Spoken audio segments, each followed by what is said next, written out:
अगर आप प्रेग्नेंट हैं तो आजकल जो है ना आपकी स्क्रीन फीड में जो है ना वो बहुत सारी प्रेगनेंसी से रिलेटेड वीडियोस आ रही होंगी। उसमें से कई वीडियोस में आपने देखा होगा कि पेनलेस डिलीवरी के बारे में बात कर रहे होंगे।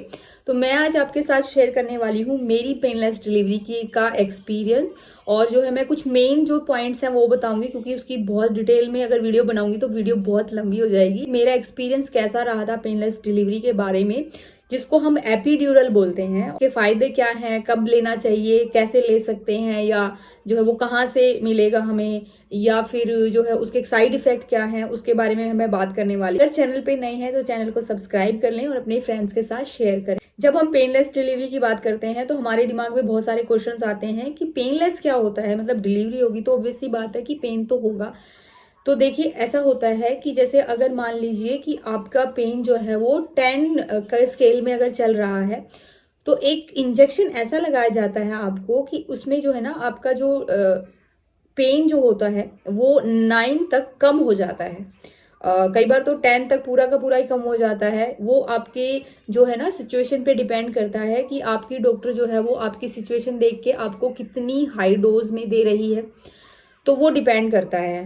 अच्छा, कहाँ से मिलेगा, कैसे हम उसके लिए प्रोसेस कर सकते हैं, तो देखिए जब आपकी डिलीवरी होने वाली हो, इन केस अगर आप कॉन्फिडेंट हैं कि आप जो है पेनलेस मतलब एपिड्यूरल के बिना भी अपनी डिलीवरी कर सकते हैं, जो कि आप बिल्कुल कर सकते हैं, क्योंकि जब आप कंसीव कर सकते हैं, जब आप के पास जो है नेचर ने आपको मदर बनने की ताकत दी है, तो आप नेचुरल बर्थ भी कर सकते हैं। इस चीज़ को अपने माइंड में हमेशा रखिएगा। लेकिन फिर भी कहीं भी अगर आपको ये डाउट लगता है कि नहीं मैं शायद नहीं कर पाऊंगी, या जो है नहीं मुझे पेन नहीं जो है टोलरेट करना, तो उस केस में जो है आप एपिड्यूरल जो है वो ले सकते हैं। एपिड्यूरल एक तरीके का जो है एनेस्थीसिया होता है, जो कि जब आपकी डिलीवरी होने वाली होती है उसके कुछ टाइम पहले, मतलब कुछ घंटे पहले आपको दिया जाता है। 1 घंटे 1.5 घंटे पहले जो है वो आपको आपका डॉक्टर जो है वो देता है। और उसके लिए जो है ना जो आपकी गायनेकोलॉजिस्ट होती हैं वो नहीं देती हैं। दूसरा जो डॉक्टर आता है जो एनेस्थीसिया स्पेशलिस्ट होते हैं वो आपको जो है वो देते हैं इंजेक्शन। आप जब आपकी डिलीवरी का टाइम रहता है तो आपको चेंज वेंज करा के जब आपको गाउन वगैरह पहना दिया जाता है, जो कि पीछे से ओपन होता है गाउन, तो वहां पे आपको कमर में, मैं आपको पोजीशन दिखा देती हूँ, आपको इस तरीके से यहाँ पे कमर में एक बहुत ही पतला सा एक कैथेटर लगाया जाता है, बहुत ही पतला सा, पता भी नहीं चलेगा आपको कि वो कब लगा है। आपको कभी आपको ये लगे कि पता नहीं वो तो कमर में लगेगा, हमें बहुत ज्यादा पेन होगा, ऐसा नहीं है। क्योंकि मैंने देखो एपिज्यूटमी वाले में भी बताया था कि आप ऑलरेडी इतने पेन में, मतलब बहुत ज्यादा पेन तो ऐसा नहीं कहूंगी कि मैं बहुत ज्यादा पेन में रहते हैं, क्योंकि पेन है ना आपको रुक रुक के आते हैं। बहुत ज्यादा एकदम से पेन, मतलब ऐसा नहीं है कि 1 घंटे से आए जा रहा है पेन में ही हो, ऐसा नहीं होता डिलीवरी के टाइम पे। इससे रिलेटेड मैंने एक वीडियो भी बनाई है, और अगर उसमें भी अगर आपको कुछ डाउट है तो आप मुझे और भी कमेंट करके बता सकते हैं, मैं और बहुत अच्छे से डिटेल में आपको समझा दूंगी। तो जब आप पेन में ही रहते हैं तो उसी टाइम पे जो है आपका डॉक्टर, बहुत पतली सी नीडल होती है, आपको ऐसा लगेगा कि किसी ने ना कुछ ठंडा सा कुछ आपको लगाया है। तो इस तरीके से आपको एक पिन जैसा कुछ चुभने की वो होती है, जो कि बहुत ठंडी सी लगती है आपको। उसकी दवाई जो है वो जाती रहती है, और आपका जो है ना हिस्सा, मतलब नीचे से बिल्कुल जो है वो सुन्न होना शुरू हो जाता है। उससे होता क्या है कि आपके जो कॉन्ट्रैक्शंस आ रहे हैं आपको, वो तो आपको फील होंगे कि हाँ बच्चा बहुत जल्दी सी मूव किया है, मेरा पेट ऐसा हो गया है, अकड़न सी हो रही है, वो तो बिल्कुल फील होगा आपको, लेकिन आपको पेन बिल्कुल भी फील नहीं होगा। लेकिन आपको ये करना है कि जब आपको ऐसा हो जाए कि मुझे पेन आए, तो आपको जो है ना पुश करना नहीं छोड़ना है बहुत ज्यादा। मतलब मेरी डॉक्टर ने भी बताया था कि बहुत सारी लेडीज क्या करती हैं कि जब उनको पेन नहीं होता ना तो वो पुश करना छोड़ देती हैं, उससे आपकी डिलीवरी जो है वो डिले हो जाती है। आपको ये जरूर ध्यान रखना है। और कई बार जो है वो डिलीवरी इतनी डिले हो जाती है कि उसको जो है वो सिजेरियन में कन्वर्ट करना पड़ता है। तो आपको ये गलती नहीं करनी। जब आपको कंट्रैक्शन फील होता है तब आपको पुश करना है, ये सबसे इजी तरीका है। अब उसके बाद क्या होता है कि कुछ लोगों के दिमाग में ये होता है कि क्या उसके बहुत ज्यादा साइड इफेक्ट है, क्या बच्चे पे तो उसका कुछ असर नहीं होता है। तो उसका बच्चे पे कोई असर नहीं होता है किसी भी तरीके का। उसका फायदा आपको ये होता है कि इन केस अगर इमरजेंसी हो जाती है कुछ ऐसी डिलीवरी के टाइम पे, क्योंकि कई बार क्या होता है ना कि डिलीवरी होते होते जो है कई बार बेबी जो है वो पोटी कर देता है, कहीं उसको जो है वो पोटी को जो है स्वेलो ना कर ले, मतलब निगल ना ले उसको, तो इस वजह से जो है कई बार उसको हाथों हाथ जो है उसको सिजेरियन में जो है वो कन्वर्ट कर सकते हैं। उसका सबसे बड़ा फायदा ये होता है अगर कुछ मतलब कुछ कॉम्प्लिकेशंस आ जाती हैं, सी कैथेटर के जो थ्रू जो है आपको आपकी जो डोज है वो थोड़ा सा बढ़ा दी जाती है और आपको जो है वो सिजेरियन में भेजा जा सकता है। तो इस चीज का फायदा ये भी होता है। अब साइड इफेक्ट की बात करें तो ऐसा कोई साइड इफेक्ट नहीं है। हाँ, आपको थोड़ा सा ना हल्का सा ठंडा ठंडा फील इसलिए होगा।